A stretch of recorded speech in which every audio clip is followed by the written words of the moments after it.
Is this audible now? No, go switch off now. Which one? I haven't used this before. Okay. Am I audible now? Yes. Okay. Yeah. I'm not going to stress much on my voice, so you can actually see the condition. It is an acute laryngitis I'm suffering from the last 15 days almost. Yeah. Uh, but still, I need to finish my course. That is one thing. I need to set an alternative also. So, uh, for today, I have taken a concept which is very common and which is very obvious concept, and apparently all of you know about this particular concept, and you try to decipher whenever there is a difficulty in understanding the meaning, understanding the syllable and the word uttered in using to raise your voice. But I'm telling you that I am not advised to make mass stress on your voice according to the doctor's recommendations. Okay, but still I have come because I have not interacted with you for the last 15 days, right? That is one reason. So the concept which I have taken is power. So it is very important dynamics of politics and political communication. And all of you actually know about this power, what it is. And there are also different perspectives to understand the power.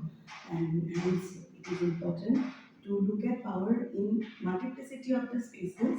So it is not simply say that how to look at power in multiplicity of the spaces, but when we say multiplicity of the power, actually it is not located in one particular centers, but it is located in different centers, and it is located in multiple spaces. So I am also again speaking about a perspective, and I am focusing on one perspective, and that perspective is postmodern perspective again. So when you talk about the power, it is all about our ability to get things done, right? So that's what power is. But at the same time, we also know that power is different from authority, right? Because power is informal, power is also inconspicuous, power is indefinite, power is not definite, power is indefinite. So it will not rest in a chair, it will not rest in a position. Power is something which is indefinite and inconspicuous. So it will also accompany you wherever you go if you think that you have the power. Most of the time, it is light, it is raised in the you see perception. So this perception, this power which is there, and it is all about perception only, which actually legitimizes the power. We talk about power when we talk about power when we actually try to understand a relationship. So there are perspectives, like we have Marxist perspective, we have elitist perspective, right? We also have feminist perspective. You understood what I mean to say? Able to understand? Huh? Okay, so this different perspective will help you to understand power from their own system of rationalization. Now, when you talk about ideology, ideology is basically a set of belief and a system which help to rationalize one existing norms, values, or value structures in a political system. So, ideology itself is a power, right? And when you talk about these ideologies and perspective, you might also say, because when you say hermeneutics definition of power, it is not an ideology. Okay, we talk about the voluntarist perspective of power. It is not about an ideology. So it is perspective, voluntarist perspective of power, hermeneutics definition of power. We talk about, you see, the structuralist perspective of power, but it is not an ideology, so it is a perspective. So you look at perspective at one dimension. So when you talk about the structuralist perspective of power, it is all about roles and relationship and also position among the people. So power lies in the role, relationship, position as well as rules among the people who are residing in one particular structures. So structuralist perspective basically focuses on the structure. Okay, structure. When you talk about the structure, be it an institution, be it an organization, it cannot escape the relationship. It cannot escape certain rules. It cannot escape certain positions. So that's what is the structuralist dimension of this power. So when you talk about the Marxist dimension, that also falls in the structuralist dimension or the structuralist perspective. Marx provided an ideology, right? Ideology. He actually rationalized certain beliefs which has been existed in the society, but he has articulated in such a way that he rationalized it and it has also reinforced those existing beliefs and bolstered those belief systems. Now you see that what Marx said. Marx said that power lies in the class society. He actually spoke about the class society, right? So class, which is very, very important aspect in political communication. You need to know about the class. What is class? Okay, so we simply say that class is something which can define the relationship between two groups, right? Or it is also about a role which is assigned to one particular group. It is also class is also about it's about power, but it is also a group which is assigned to perform certain power, assigned to also fulfill certain purpose, right? So when you talk about the class, class delineates the relationship between people in a group. It is also delineates or it also denotes the relationship, not relationship, it's about the purpose of that group for what, why it has been existed. And when you talk about this class, it is also about certain roles. It is related to the modes of production. If you look at like the Marxist definitions and mode of production which has been developed in the history. Okay, now you see class dimension of power is important to understand because you see we cannot limit ourselves like not to Marxist interpretation of class because according to Marx there are only two classes in the society, possessing and non-possessing classes. Right? And possessing class has the economic power, wealth and the money, and non-possessing class has not this economic power. Yeah. Can you please spell the two societies? I just wrote. Sorry? Can you please spell the two societies? When you talk about these two societies, basically we talk about haves and have not. Two societies because there are two classes, and these societies have we talk about it's not two societies, basically two classes. And let me tell you first. Let me tell you, then I'll come back to you. So first, when you talk about the Marxist interpretation of class, Marxist interpretation of class, it says that class class actually emanates from the society. So class is not something which is absolute in itself. Okay, so it emanates from the society. So when you talk about the individual also, individual, he has a relationship with another individual, and that's what defines the role he performs, right? So class has a relationship with the society. Class emanates from the society, and Marx talks about two classes.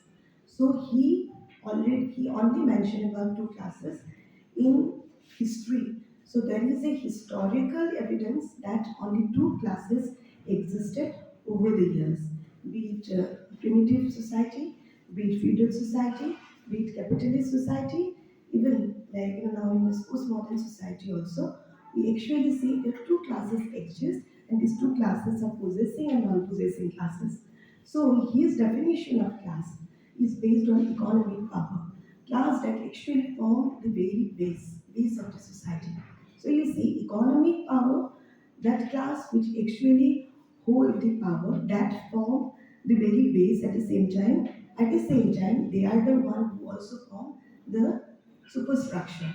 So there is also confrontation between these two classes. So when you talk about this in primitive age, we also have that master and the serf, right? There is also patrician and plebeian.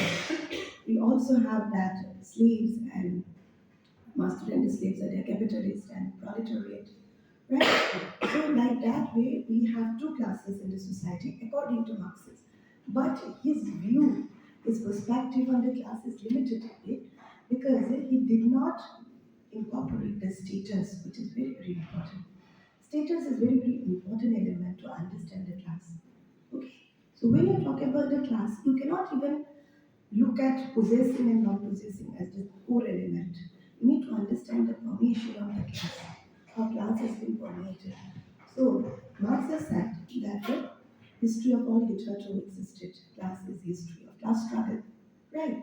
History of all hitherto existed classes are the history of class struggle.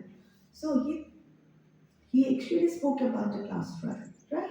So we talk about the class struggle means two antagonistic classes exist in the society. They have antagonistic point of view.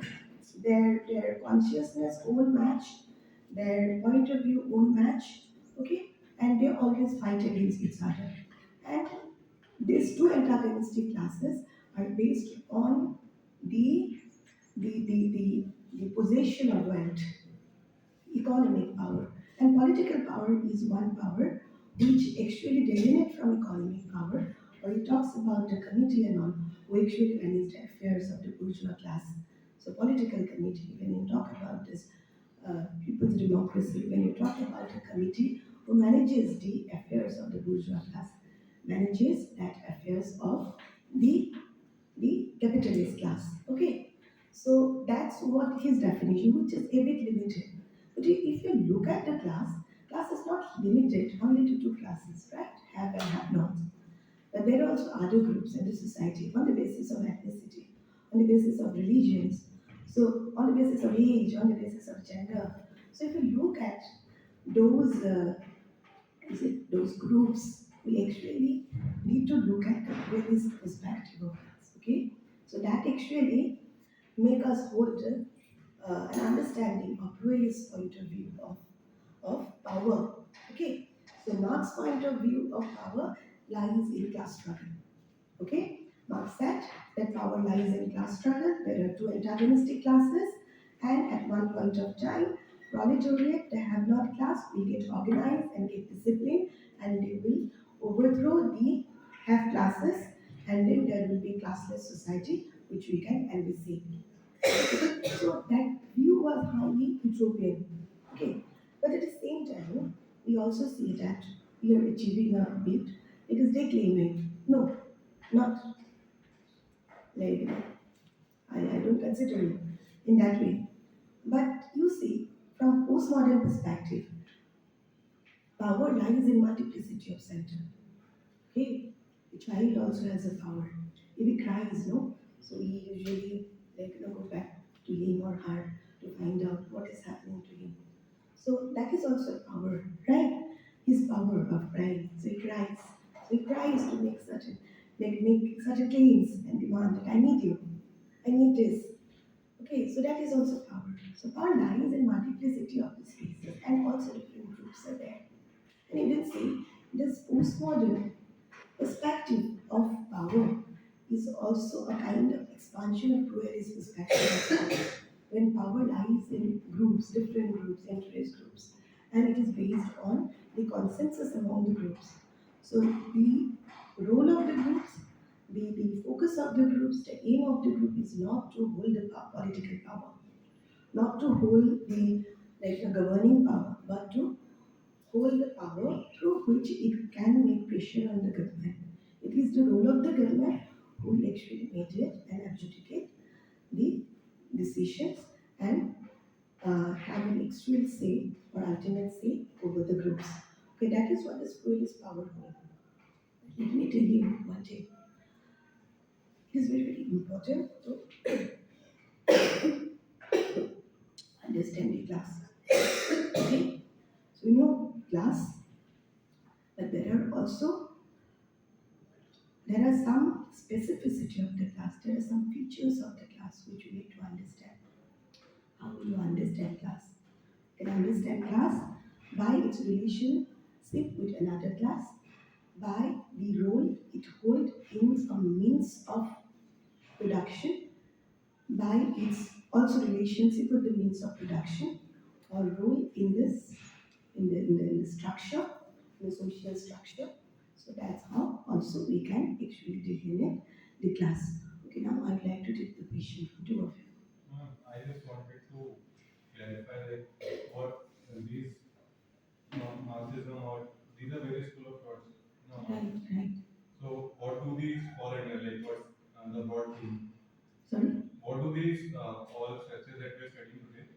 what's the main thing we are studying? We are actually studying, okay, we are actually studying about, you see, power. Power. Power dimension is very, very important in politics. So it is very, very important to understand power. What is power?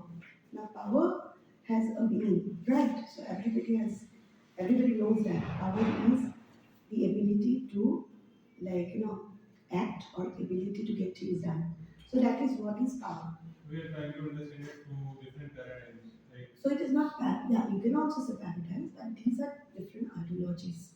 Okay? Different perspective of power. but we don't have to read every ideology, just few.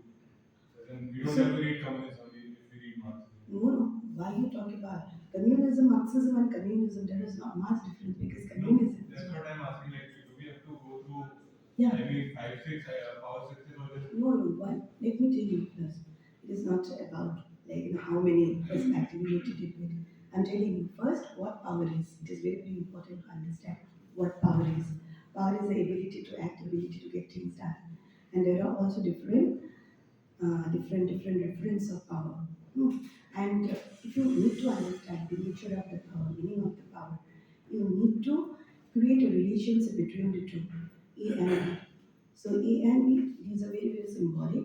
So there is also reward power, punishment power, you say reference power, accept power, and expert power. Okay. So this, like, varieties of power actually lies in, you see, perception.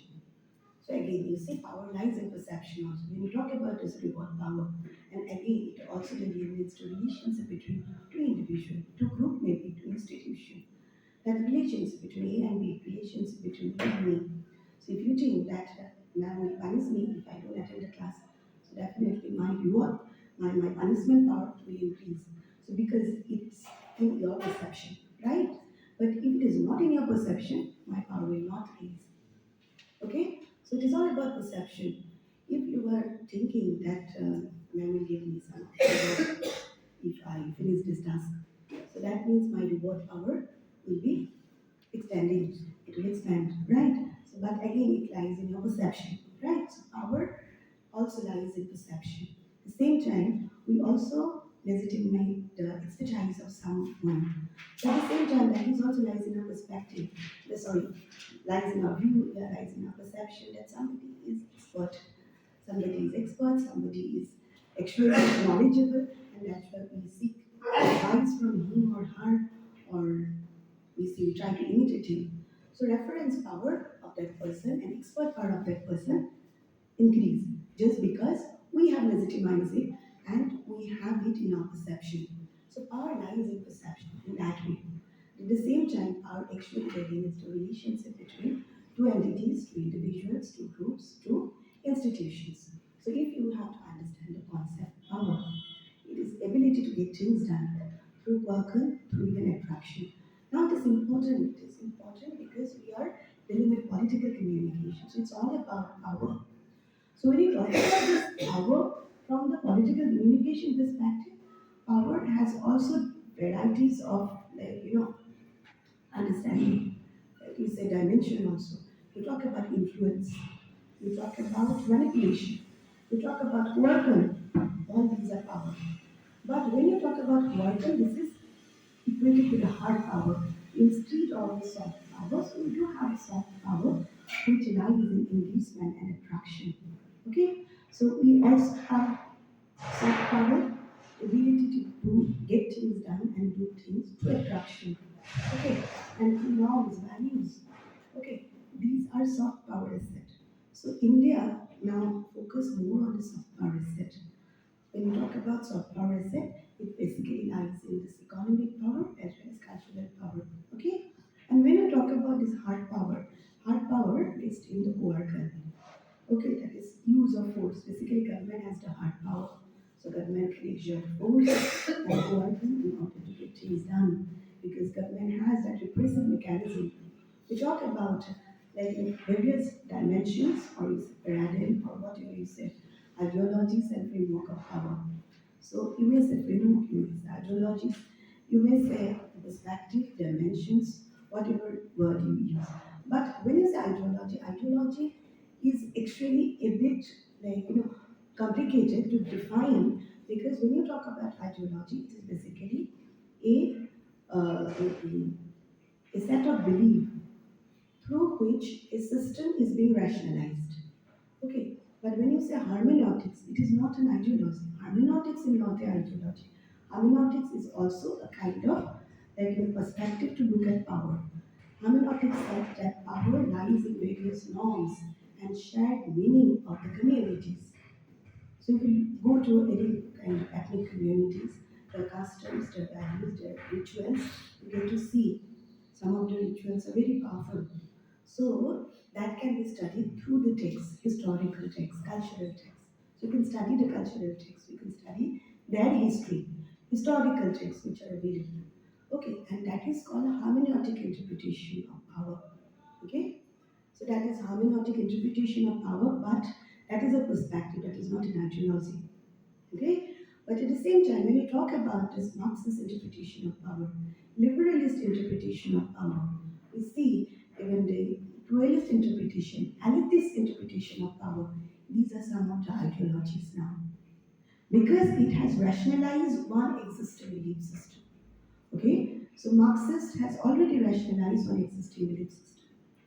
Marx said that history of like in a class is a chart of existing classes. So basically, Marx, sorry, yeah. When you talk about it, history of class struggle is a chart of existing of two classes. He talks about two classes existed, right? So it is important to understand power from the perspective of class. So you say understanding power from the perspective of class and understanding power from the ideology of Marx. See, ideology of Marx and perspective of class. These are equal or equated understanding.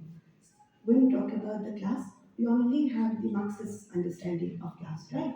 But Marxist understanding of class or power doesn't incorporate the status dimension. It only focuses on economic dimension. The class which actually form the base, and there is one class which form the superstructures, like which actually possess wealth, they can have this political group, they can have political power, they form the superstructures, and they also they imposes their culture on the base. Okay, so there is base and superstructures according to Marxist understanding of power. And Marx also said that there are class. Class struggle is a way to even revolt against when class struggle and antagonistic struggle. An organization of the proletariat is a way to revolt against the existing classes in the society and to establishment of a communism. That's what Marx believes, classless society. And at the same time, Marx's view of class is highly is limited because it has only spoken about two classes, but there are multiplicity of the classes in the society. Marx did not speak about the status and permeating, did not talk about this, yeah, even In yeah. merit, he talks about equal wealth for everyone. No, not technically, but like collective wealth, collective means of production. Mhm. He does not recognize merit-based earning. Suppose I did my engineering Right. from a normal college, someone did his engineering from IT college. So obviously he should be paid more because he went through all the stuff. But Marxism does not recognize that. According to Marxism, IT should also get paid the same amount. 40K should also be paid the same amount. Yeah, that is what it, and that is an antagonistic. You cannot even divide the society into two antagonistic blocks. Because that's what also Max Weber criticized Marx. Because Max Weber said that you cannot interpret class on the basis of don't touch me, like that. Okay, two antagonistic class. One class said that don't touch me. If you touch me, it will be. Also, the time. So you see, when you talk about it, there are only two classes, haves and have-nots. So it's very limited. So when you talk about the class, how do we interpret class? It's important. How do you interpret class? By its relationship with another class, its relationship with the means of production is very, very important. So Marx has given a material dimension of power. Material dimension of power means of production has been changing over the years, and means of production has been changing in the history. So history witnessed that means of production has been changing. steam power, then industrial society, then we actually have the information society. So modes of production has been changing. And it is the have section or adjacent section.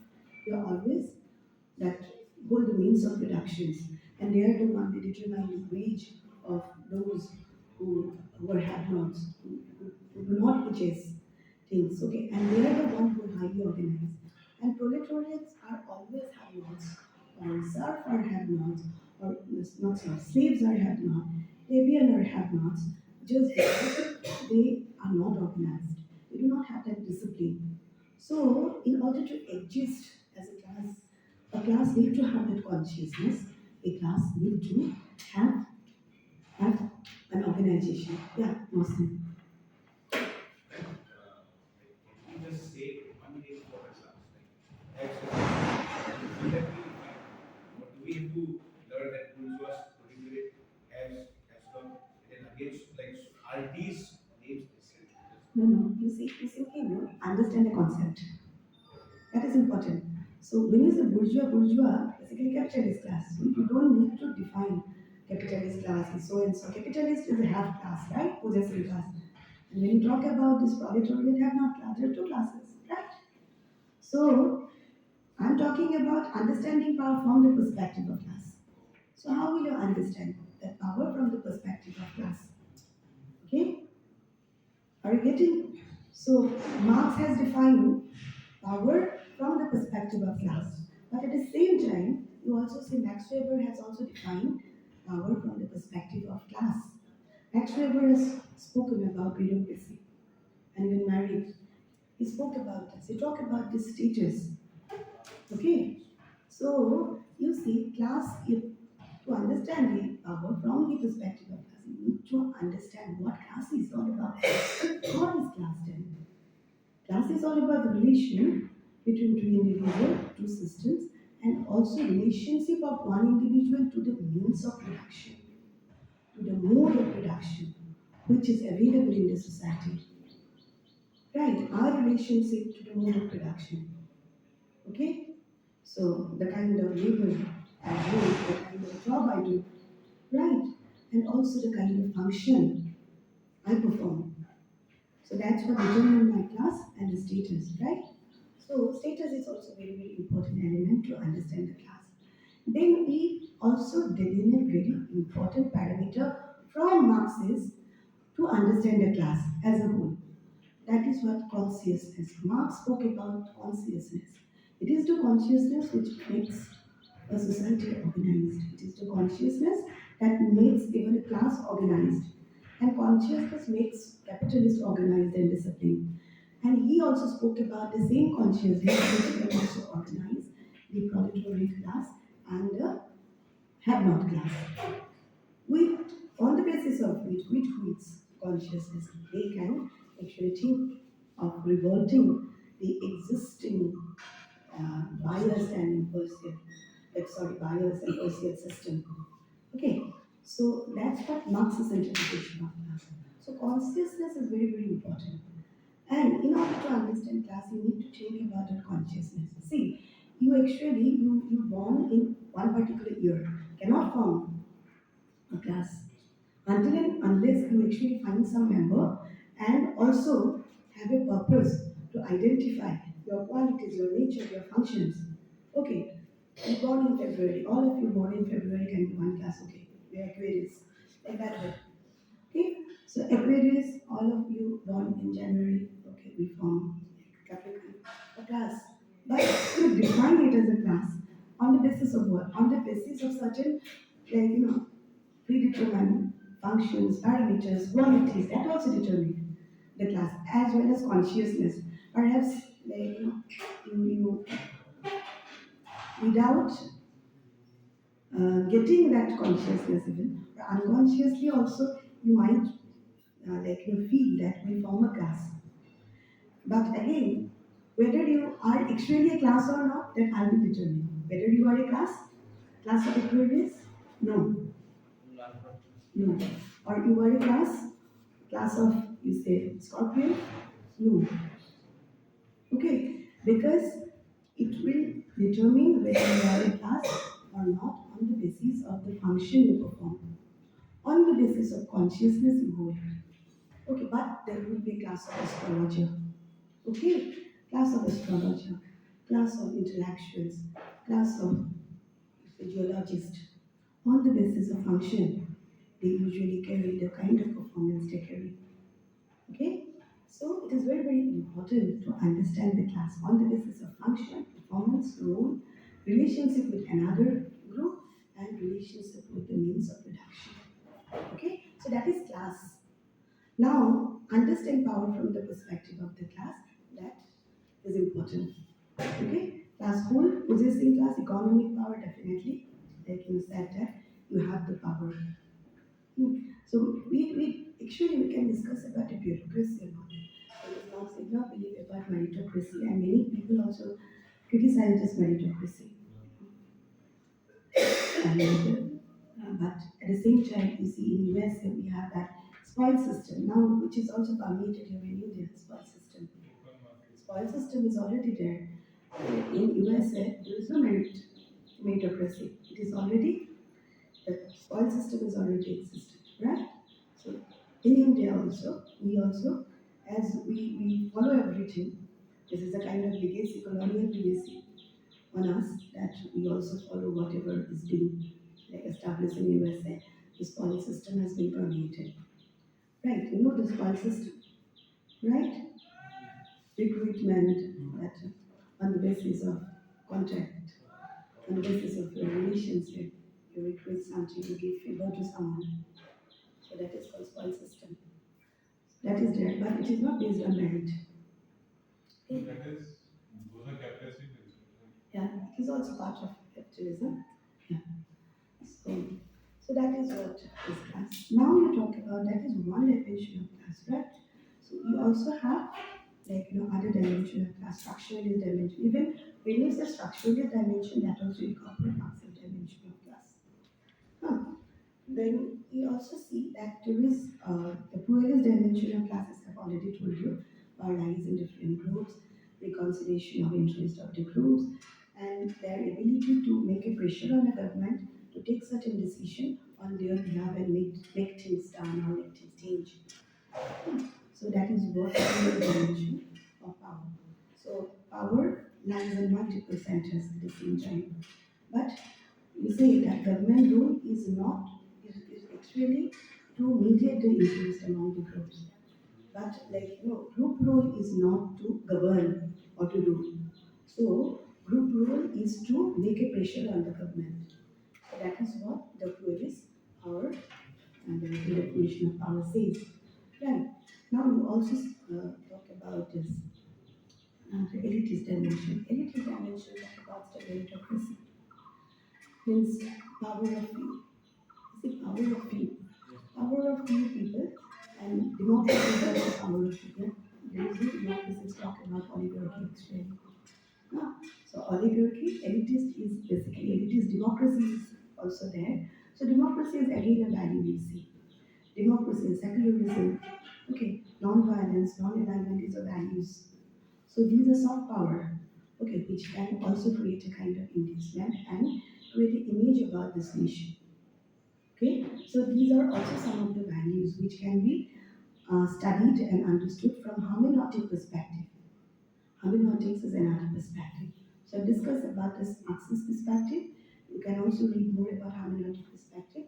I'll be discussing about hermeneutic perspective more, structuralist perspective, and then postmodernist perspective. And there is one more important perspective that is also gender perspective of gender. Because when you talk about the gender do not focus on gender perspective, how power do not focus on class at all. It focuses on male domination of women, right? It only focuses on male domination of women, that sex is something which is biologically determined and gender is a social construction. So it will define the like sex will determine the role of man and this woman. Right. So and which is also altered by this very gender perspective. Now you see when you talk about the gender perspective of power, it also has different ideology again. You see, Marxist, radical liberalism, So different waves have come. Liberalist perspectives simply talk about equal participation of women in this democracy to adapt universal suffrage. So there is also suffragette movement. So different trends are there, different waves are there, different period of time, which have um, actually bolster this feminism. So when you talk about the feminism, feminism itself again is a kind of like the power. It raised in the identification of like power of women. At the same time, you also like you simply get rid of this women objectification by men.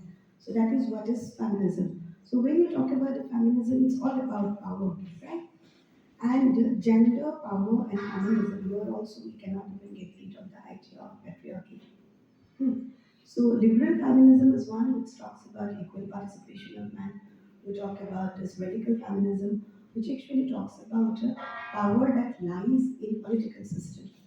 So power lies in institution in political space.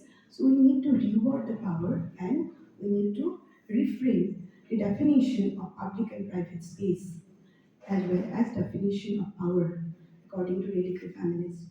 Because power is highly political and it is because of the political power so as women are systematically excluded from the system, from the institution, political institution, from the public places, and also even from any kind of like in public sphere, any kind of discussion.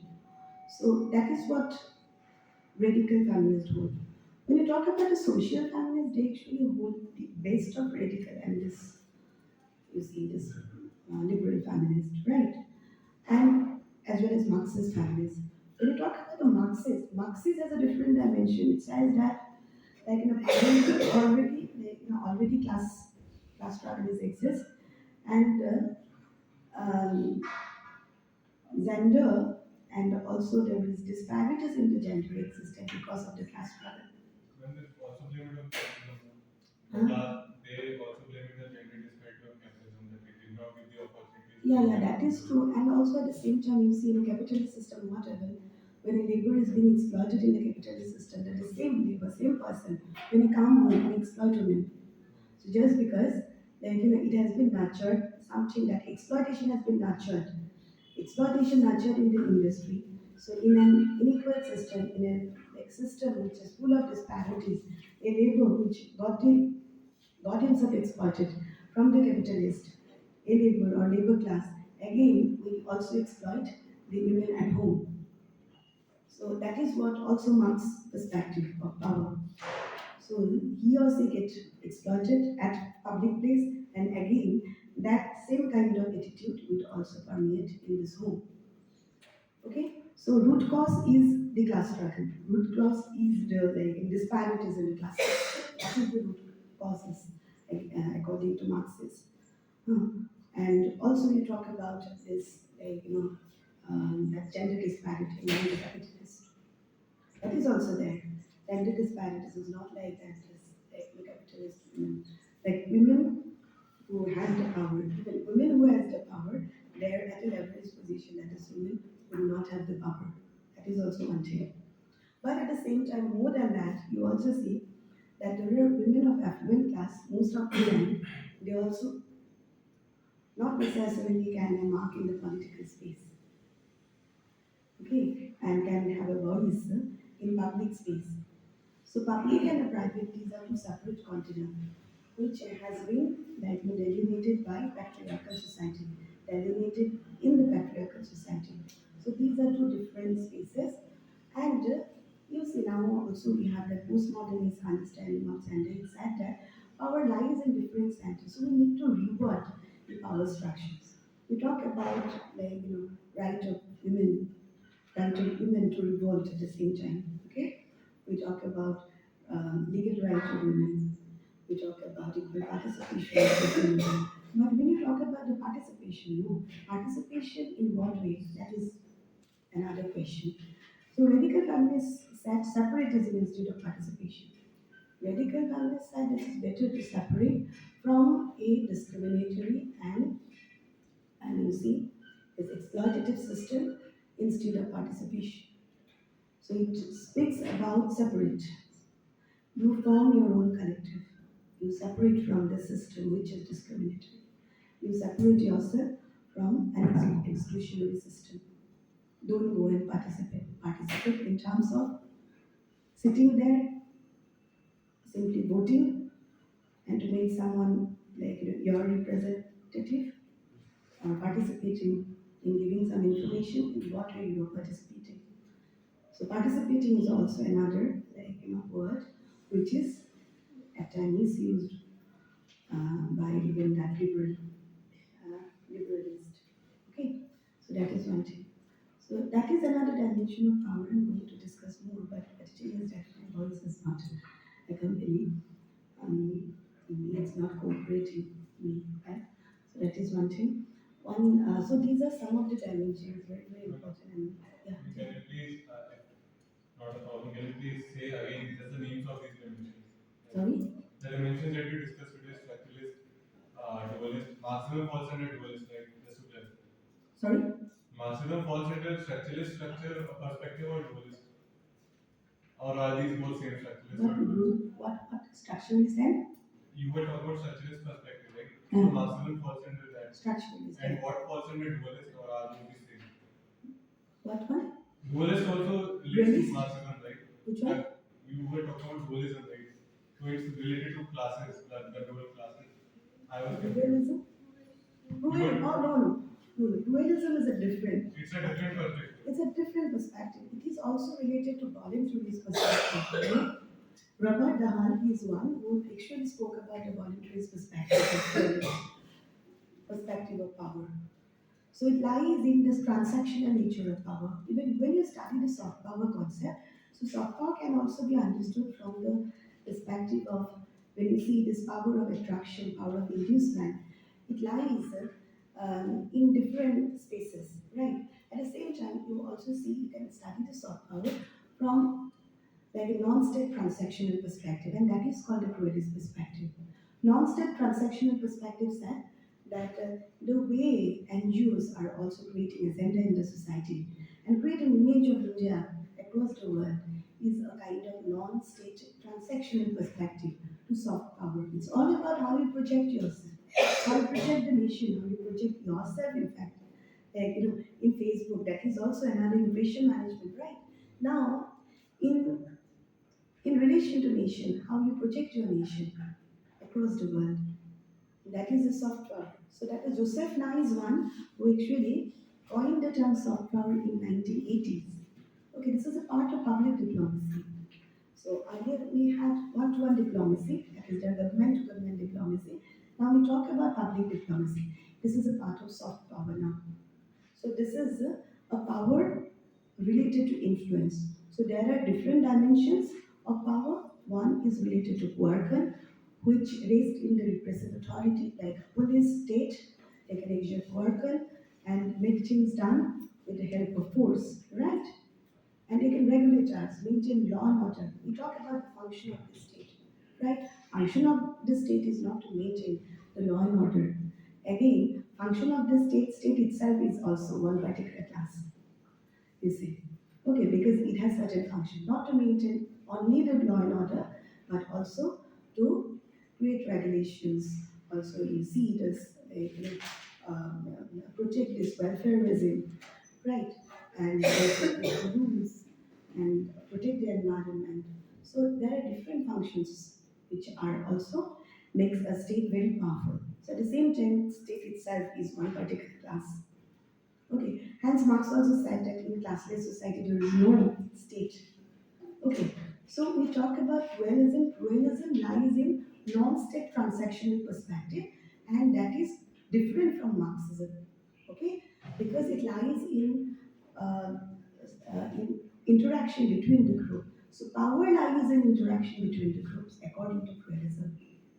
Okay, so Marxists spoke about overthrowing the exploiting structure and created a classless, stateless society. But dualism did not advocate a classless, stateless society.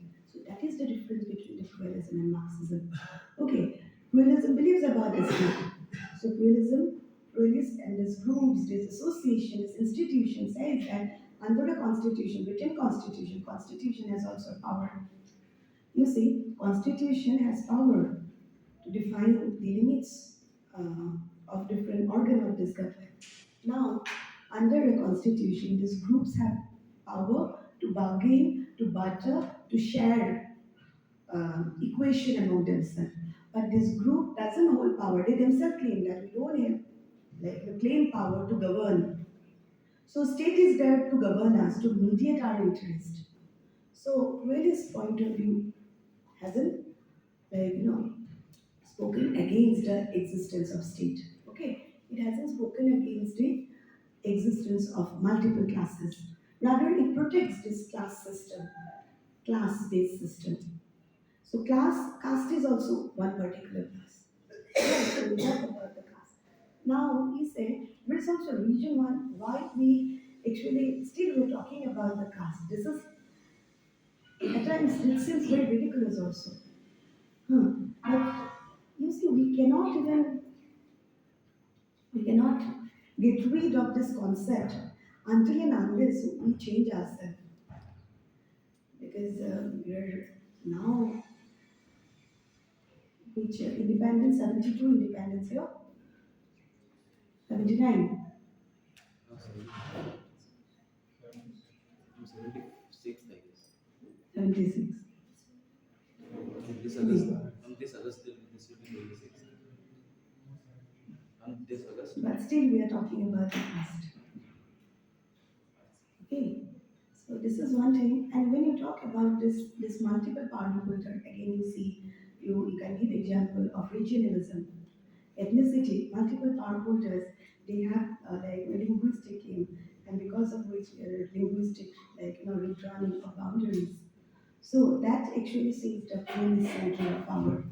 So India is a pluralist country. India is a pluralist country, and it also reflects that power lies in different centers, different groups, different linguistic groups, multiple ethnicities, and also about when we talk about this primordial identities. So power lies in primordial identities, and there are few people always mention about those identities because by mentioning about the identities, that means that okay, they can acquire power. So that is also one thing. But yeah, when you talk about this linguistic redrawing of boundaries, we talk about this extreme regionalism. That is also that will also be one example of realism. Okay, that is one. So one we have hermeneutics understanding, one is pluralism, one we have Marxist interpretation. We talk about this communalism. That is also part of pluralism because you see that is very specific to one particular community, their belief system, their faith, and that can also be interpreted from hermeneutic perspective of power, their norms, their shared meaning within the communities. Okay, and also you see another dimension is power of inducement and soft power. Okay, power of inducement and soft power. When you talk about the soft power and power of inducement, it is important to understand the nation as a whole. Okay, so that we can discuss later, but I need you some understanding about the software as I already told you. So you can even give an example of Hindi now. So Hindi has been resurrecting in everywhere. Hindi organized like national seminar, so a publication of books in Hindi by this uh, Indian Center for Cultural Relations. And we also see India has been given much more leverage nowadays. That is again a way to make a cultural aversion to English, and this is a strategy of Modi also, you might say. So this is a software strategy of Modi to make English a language of colonizers and make Hindi, which is very predominant in this northern belt, and a language of Indian language of native by saying that माँ तो पति पुराने कपड़े में भी माँ ही लगते हैं, but मौसी तो like अगर in her days finally she will be मौसी only, but mother will also will be always mother even in torn and faded clothes. So that's what Modi said. in terms of describing Hindi. So that is also another soft power asset now the government has utilized. At the same time, in all Indian Foreign Service, so you get to see that whole cadre of like the servicemen are being replaced by these Hindi-speaking people. So earlier they were highly anglicized people. They speak English, they're Oxford graduates, Stephanians, okay, and they do have a different action of speaking English. But Modi government has actually make a reverse trend to introduce Hindi, and now this new cadre of IFS officer, they have created a different identity altogether. Okay, and they are the one who is going to sell the image of India outside. At the same time, they themselves are the protagonists of soft power.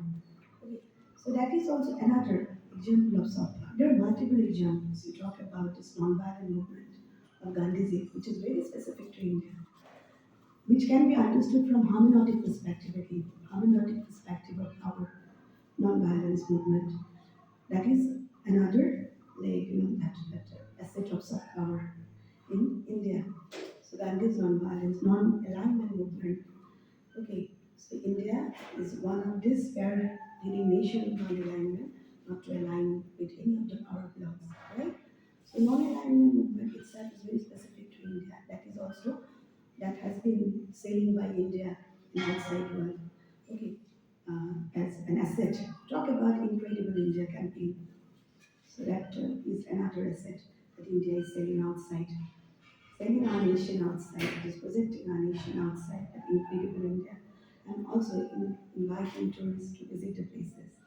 So you actually see the and by creating those images and by creating even images through star power as well as through ordinary citizens as well as through foreigners. Okay, so that is important how they have used those different assets, star powers, ordinary citizens, and plus you see uh, this one, uh, foreigners. So Make in India is one program. Make in India program is also one kind of software set for Indian. So like that way, your diaspora community. So how diaspora community is financing developmental program in India. That is another soft power, like an asset for India. So India is also harnessing the resources, diaspora resources, which are recruited in many public and private institutions across the world, and it will constitute more than 27 million people. They're recruited in those world in different institutions, and they're also they constitute a wealthy class, the very wealthy and affluent class, so they can finance development program here in India. So that is used as software asset by Indian government to check the needs of the nation as well as harness the goodwill between the diaspora communities and the nation. So these are some of the strategies of inducement apart from this hard power. Okay, it's a part of public diplomacy. And public diplomacy is different from nation building. So when you talk about this power, no, power is equated to public diplomacy here. If we have to understand it, power apart from the class perspective. So diplomacy is another dimension of power to understand power, as well as you talk about is nation. Nation, not state concept. Nation itself is a power. When you talk about a nation, India, many times we said it's not a nation, but it is also a nation. It is not written that India is a nation, but we have certain values that have actually bounded us and made us a nation, right? So that's the thing is that I'm leaving it. The thing when you are not okay, so I'm leaving it.